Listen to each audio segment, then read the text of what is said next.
एक ऐसा अचूक अस्त्र जिसका कोई तोड़ नहीं है, जो सिर्फ और सिर्फ इच्छा शक्ति से चलता है और अपने लक्ष्य को भेदे बिना कभी भी वापस नहीं लौटता।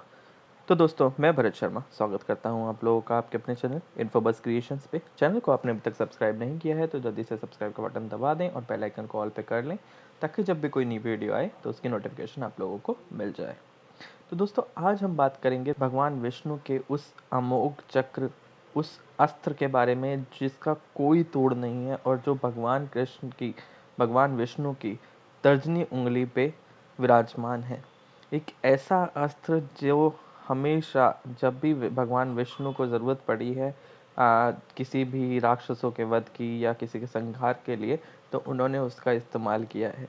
तो ऐसा अचूक अस्त्र है ये, जो बहुत ही ज़्यादा पौराणिक कथाओं में माना गया है कि इस अस्त्र का कोई तोड़ नहीं है। तो दोस्तों, भगवान विष्णु जो थे, उनका ये अमोघ अस्त्र उन्होंने हमेशा यूज़ किया है जब भी उनको ज़रूरत पड़ी है। माना जाता है कि भगवान विष्णु इसे अपनी इच्छा शक्ति से चलाते थे। इसको कोई एक अलग एनर्जी नहीं चलाती थी, भगवान विष्णु की इच्छा से चलता था। और जब भी वो अपनी इच्छा से बताते थे कि हाँ, यहाँ पर इस अस्त्र को ये कार्य करना है, और वो अस्त्र उस कार्य को करता था और उस कार्य को करने के बाद में भगवान विष्णु के पास में लौटता था। ऐसी कई कथाएं हैं कि मतलब इस चक्र का जो है उसके अंदर 108 ब्लेड हैं। मतलब 108 ब्लेड जो उसका कार्य पूरा करते हैं। ये ऋग्वेद में लिखा हुआ है कि इसके चक्र के 108 ब्लेड हैं। और इस ऋग्वेद में ये भी कहा गया है कि ये सिर्फ और सिर्फ एक चक्र है जो समय को कंट्रोल करता है। मतलब इससे सिर्फ आप समय की गति को रोक सकते हो, और इसको समय की गति को आप वापस या पिछले समय में या अगले समय में जा सकते हो। बट वामन पुराण में इसको माना गया है कि इसकी 12 तीरियां और 6 नाभि हैं। तो 12 तीरियां 12 महीनों को बताती हैं, और 6 नाभि जो हैं वो 6 ऋतुओं को बताती हैं। तो ऐसा ये सुदर्शन चक्र माना गया है। बट इसकी कई कथाएं हैं। इवन महाभारत के काल में जब अर्जुन के पुत्र अभिमन्यु को चक्र में फंसाकर और मार दिया गया था, तब तब अर्जुन बहुत ही ज़्यादा मतलब पीड़ा में आ गए थे।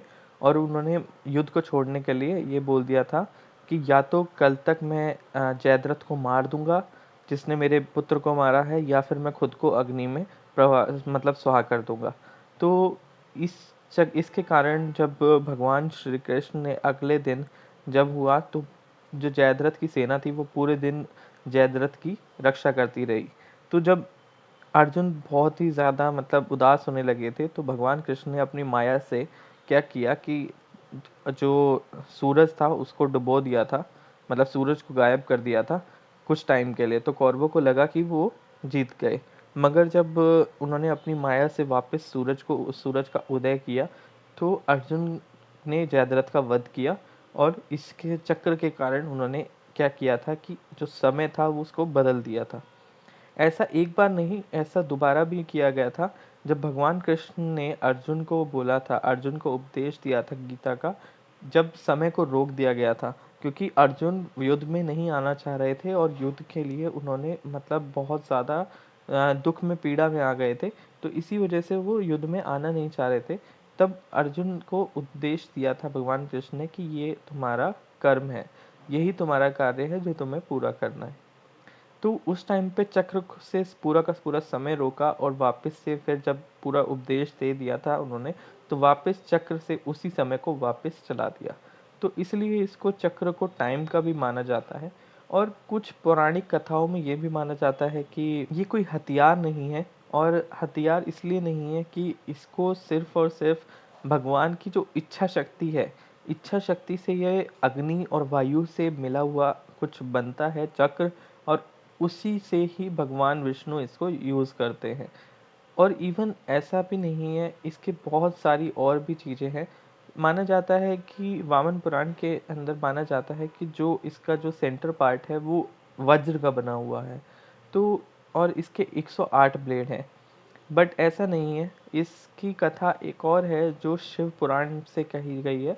शिव पुराण में माना जाता है कि इस चक्र के 108 ब्लेड नहीं, 10 लाख से ज़्यादा ब्लेड हैं। और ये चक्र दो भागों में है। जो जो चक्र के दो अपोजिट डायरेक्शन में मूव करता है, मतलब एंटी क्लॉकवाइज एक क्लॉकवाइज, तो upper part clockwise, downward part anti clockwise. तो ये चक्र के दो भाग हैं जो अपोजिट डायरेक्शन में मूव करते हैं। ये ऐसा शिव पुराण में है। इसकी कथा तो बहुत है कि ये चक्र कहाँ से आया कहाँ से नहीं, बट जो उसकी मेन कथा है वो ये शिव पुराण में ही है। जो माना जाता है कि भगवान विष्णु जब अपने विश्राम कर रहे थे तो देवताओं के ऊपर बहुत सारे राक्षसों ने हमला किया, और राक्षसों के पास में कुछ ऐसी दैव्य शक्ति थी जिसकी वजह से वो देवताओं को पराजित कर रहे थे।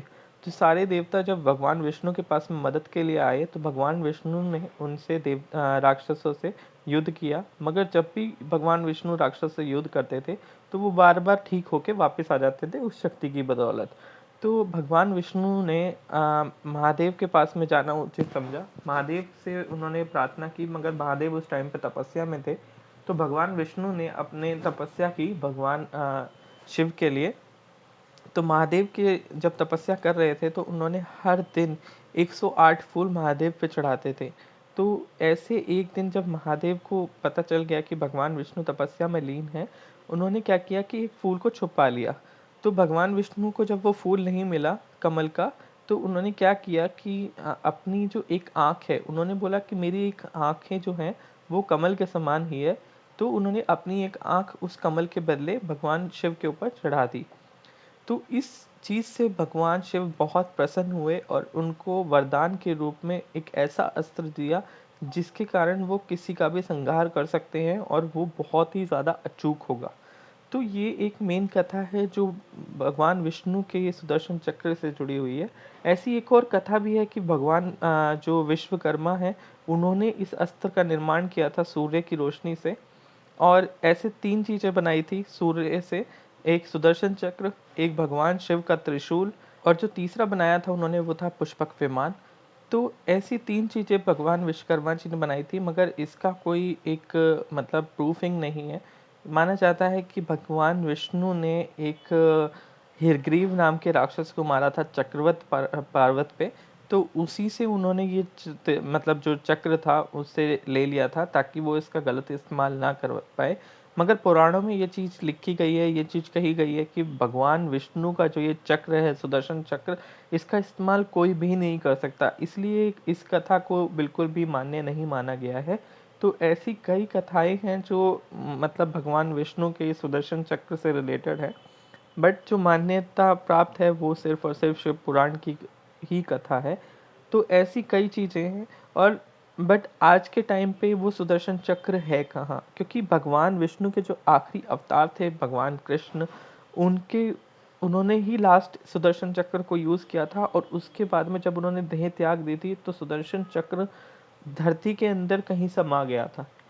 तो माना जाता है कि जो भगवान विष्णु के जो अगले अवतार होंगे, जो कल्कि अवतार जिसका सारी दुनिया वेट कर रही है कि भगवान विष्णु के जो कल्कि अवतार होंगे वो ही जब अब मतलब अवतरित होंगे, उनके ही पास में ऐसी शक्ति है जो उस सुदर्शन चक्र को वापस ग्रहण कर लेगी, और वो वही सुदर्शन चक्र को आगे यूज कर सकते हैं और आगे उसको जो मतलब दैत्य या राक्षस या फिर जो भी आगे जो चीजें होंगी उसको वो ठीक कर देंगे। तो दोस्तों आज की वीडियो में इतना ही। आशा करता हूँ आपको वीडियो पसंद आया होगा। वीडियो पसंद आया तो लाइक करें, शेयर करें अपने दोस्तों के साथ में। धन्यवाद।